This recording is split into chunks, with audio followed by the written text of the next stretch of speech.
Now for the sermon.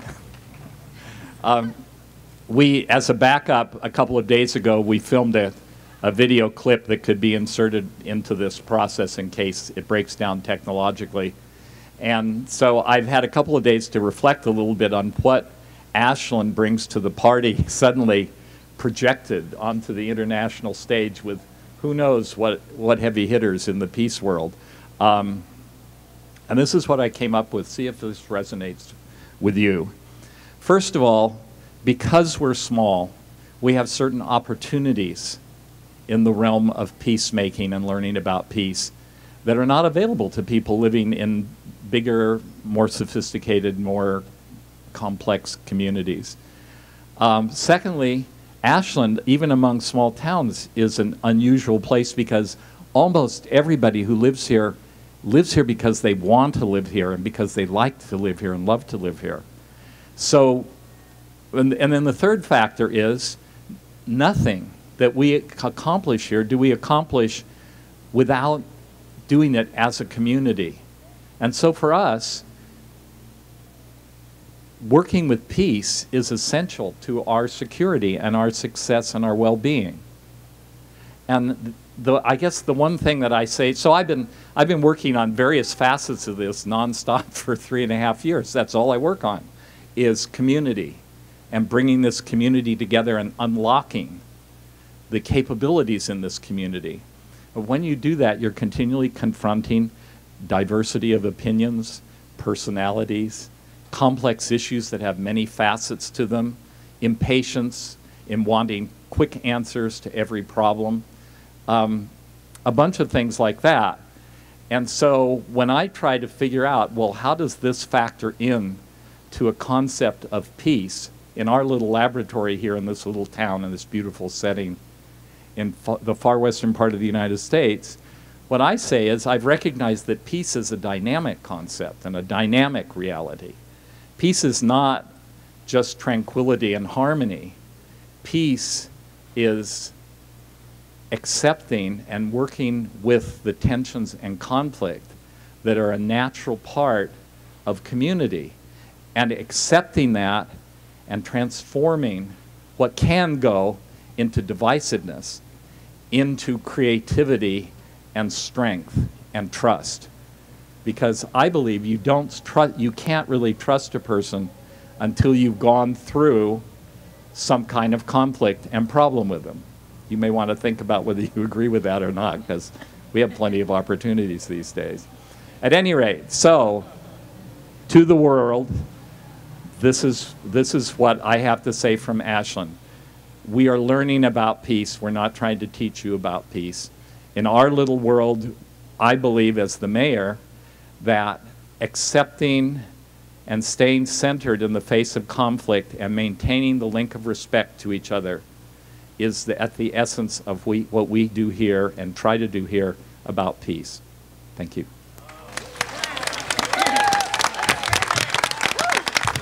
The first song that we sang was The Great Peace March by Holly Near, who is going to be here in Ashland on October 14th, I believe. 16th. This next song we're going to sing is about bringing peace to the world. We're singing it in 3 languages. It's written by Moshe Ben Ari, and we're singing it in English, Arabic, and Hebrew.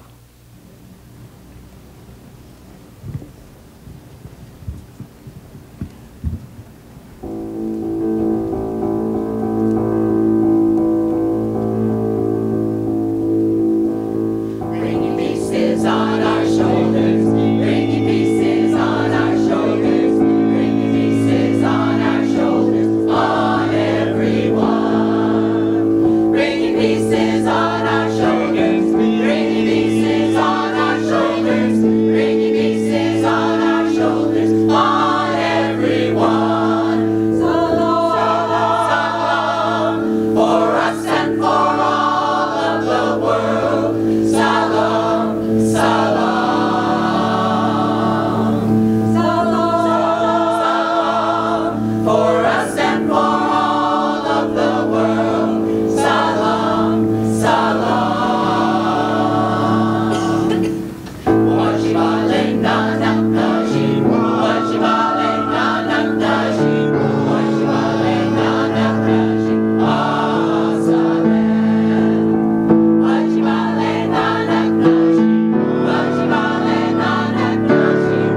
So without much further ado, from Peace House, the president of the board at Peace House, Herb Rothschild.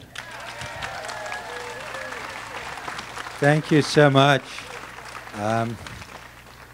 Eric, in his own ministry, that is his mission to end so many years of conflict in Korea, is rushing off to catch a plane to go to Denver to speak there and in Boulder about that. It has been a great pleasure to work with Eric and with David Wick. So I will be facilitating the rest of the program. When we thought about who should be included, young people had to be included. And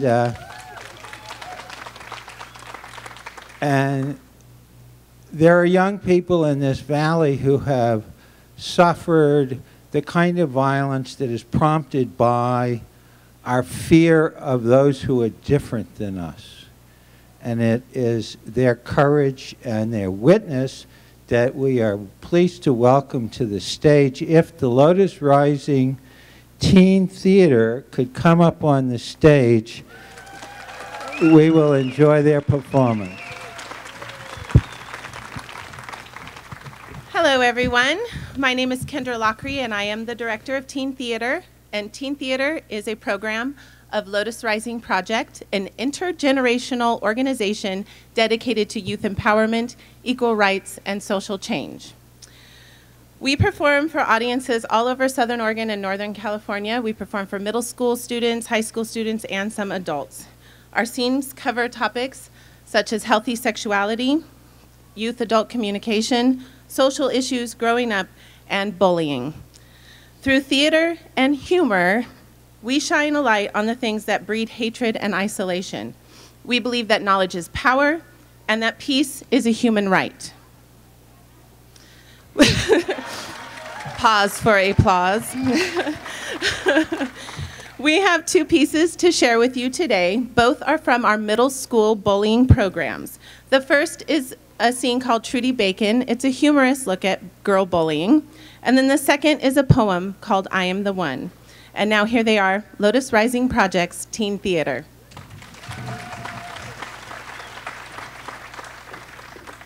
When I was in 6th grade, I had two good friends, Karen and Bianca.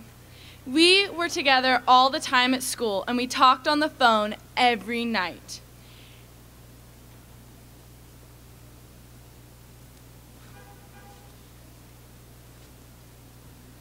Do you think Sharon Bushnell knows she has really bad acne? I don't know, but isn't she weird? He's cute. She's a jerk. He's weird.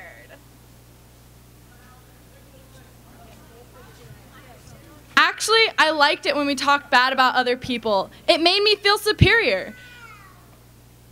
But, for example, there was this one girl named Trudy Bacon who wasn't exactly a loser, but we decided to help her. Come here, Trudy. Come here, Trudy. Come here, Trudy. Come here, come on. We were just wondering, why do you dress the way you do? Can't you afford better clothes? And other people, not us of course, think you're weird. You don't want to be weird, do you? We're just trying to help. Also, do you have to walk the way you do? That was a good lunch. Pass me a Twinkie. Hi, I'm Trudy. Well, that was me then, but I've survived the cliques of middle school, and you will too. I'm sorry I was so mean to you. Hey, that was a long time ago. There will always be popular girls. And it's natural for us to want to be popular. But it's never okay for us to put other people down in order to bring ourselves up. And you know what? Even if you were the most popular girl in middle school or high school, it all ends at graduation. Because you cannot put most popular on a resume. And it doesn't matter in a job interview. What? Are you kidding me? That's just weird.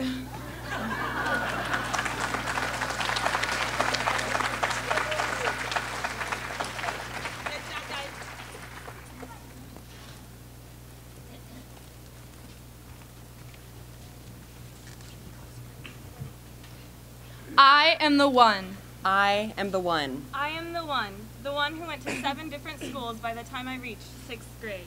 I am the one who is unsure about my place in the world. The one who never got help from my friends. Or the passerbys who just pretend that nothing ever happens. It was a joke. I was just playing. I didn't want to get involved. I am the one who wishes I could just run away. The one who is scared to be different, who smiles even when I don't feel like smiling, who laughs at their jokes and pretends, so I won't stand out. The one whose parents are so demanding. Whose parents would kick me out of the house if they knew. The one who dances alone in my room but never in front of others. I am the one whose monsters are real. Who has been touched unlovingly, assaulted. But who could I tell? But who would listen? But who would believe me? I am the one who feels sick to my stomach every time I go to 4th period. The one who is thankful it's not me. I am the one who wants to speak up and say stop. Stop being so mean. I am the one who resents the ignorance of my friends but can't do anything about it. I am the one you see sitting in the hall during lunch, in silence, watching as people walk by laughing. I have eyes of pain, but also of pride. I am the one who is a minority. Because of my race. My sexual orientation. Because of my weight. Or what clothes I wear. Because I am too masculine. Or too feminine. Because I don't have money. Because I'm different than you. I am different than you. We are all different. I am the one who's called gay because I've never had a boyfriend. The one who is called retard. The one with a learning disability that I can't help. I am the one who can't take it anymore. I am the one here making a difference. Change starts with me. With me. I am the one. The one who believes we all deserve love. Respect. Understanding. Tolerance. No matter what. With clear ambition and strong spirit. I know I will someday find a place. I can overcome harassment and name-calling. I am a stronger person than I ever thought I could be. I am the one who will not stay silent even though my voice shakes. I know that I am free. I am the one. I am the one.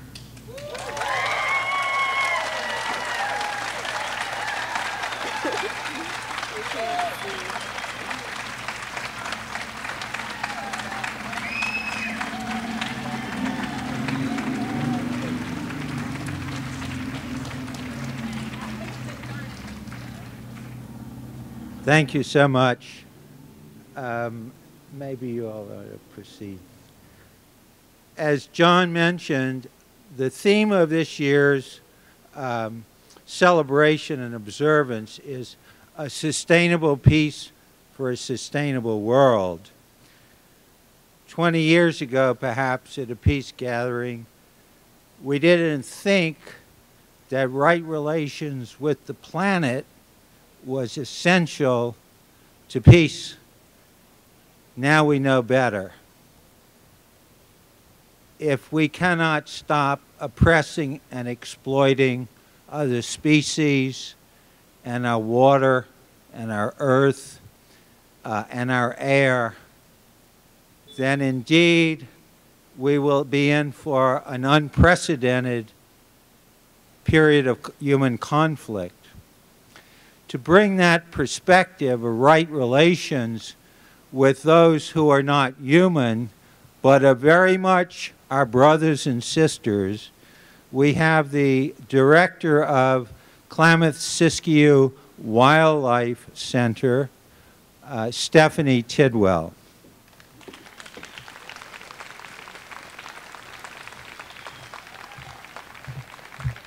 Hello.